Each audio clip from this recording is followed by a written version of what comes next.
Pakistan, a country that has harbored terrorism as both an ecosystem and a foreign policy tool, is now facing the consequences of its own misdeeds.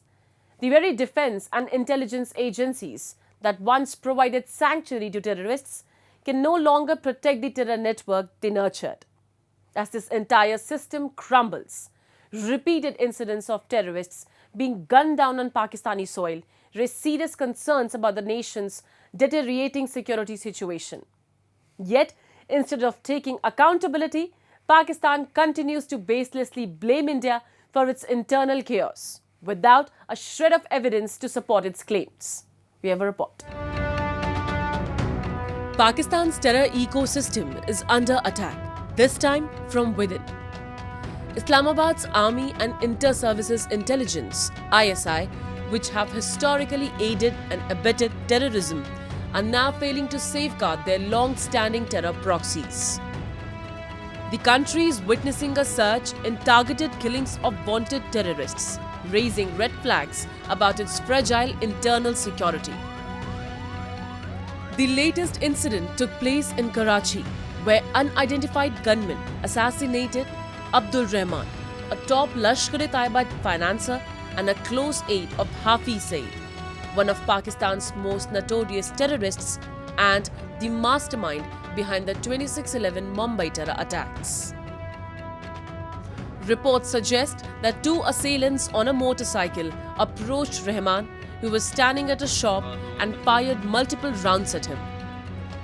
The attack, captured on video, shows the chilling precision with which the gunmen executed Rahman before escaping in broad daylight. See, Pakistan's intelligence agency ISI is the one that coordinates all the terrorist activity in India. And terrorists are their big weapons which they use regularly after infiltrating them and carrying out terror acts in India. But what has happened is these two terrorists who have been caught, who have been killed, they've been killed in open daylight while they were moving around in a city.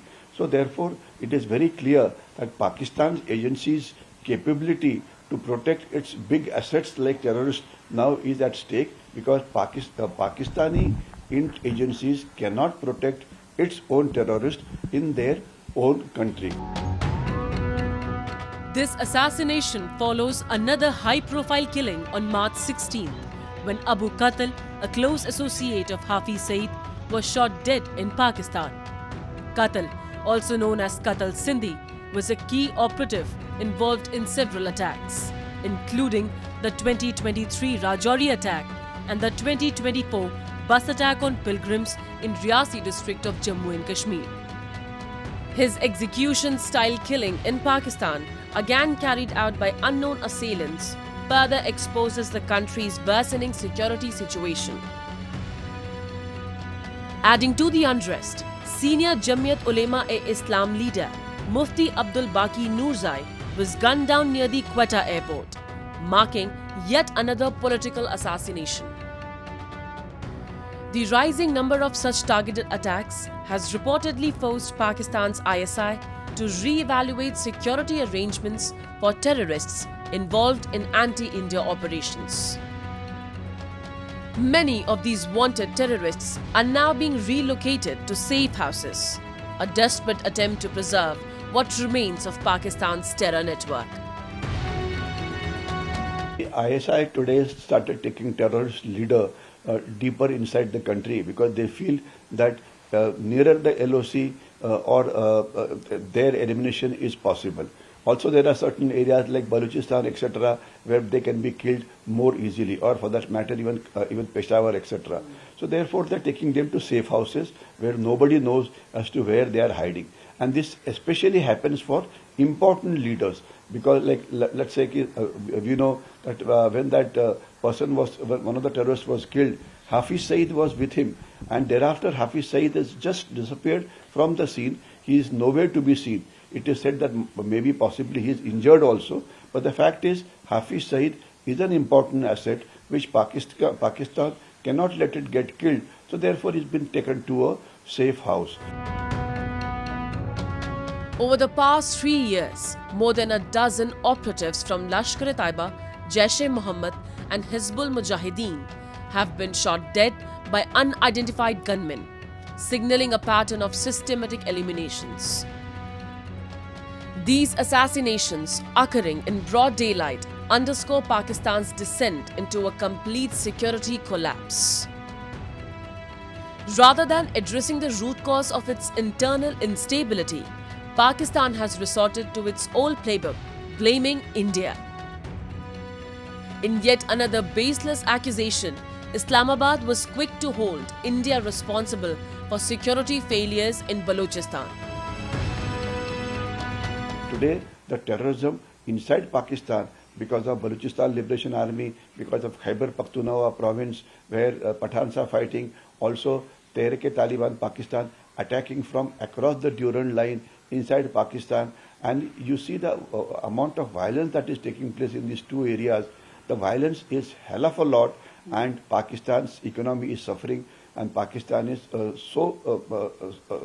security is at such an all-time low that today 50% of Pakistani army is involved in carrying out only anti-terrorist activities in Balochistan and in Khyber Pakhtunkhwa. Traditionally, I have said before also, 85 to 90% of Pakistani army used to be deployed on the Indo-Pakistan border because they always thought that India was number one threat. But now more terrorists more army is operating inside the country and very less army on the Indo-Pakistan border, and a large amount of army is also deployed on Afghanistan-Pakistan border. So it very clearly shows that as far as Pakistani army is concerned, the biggest threat comes from within Pakistan, especially in Balochistan, along the Sipek corridor, and also in Khyber Pakhtunkhwa. Pakistan has a long and well-documented history of sheltering some of the world's most dangerous terrorists. From Osama bin Laden, who was found and killed in Abbottabad, to Hafiz Saeed and Masood Azhar, both of whom continue to operate freely in Pakistan, the country remains a global hub for terrorism. Pakistan has been declared unsafe for foreigners by several countries due to the rise of extremist violence, kidnappings and blasts. Several terror outfits operate from Pakistani soil. Pakistan was put on a grey list by the Financial Action Task Force, FATF, for financing and sheltering these terrorists, but still it remains a breeding ground for terrorists. These terrorists not only target neighboring countries like India and Afghanistan, but they are frequently engaged in terror acts within Pakistan, which remains a cause for concern for peace in the country.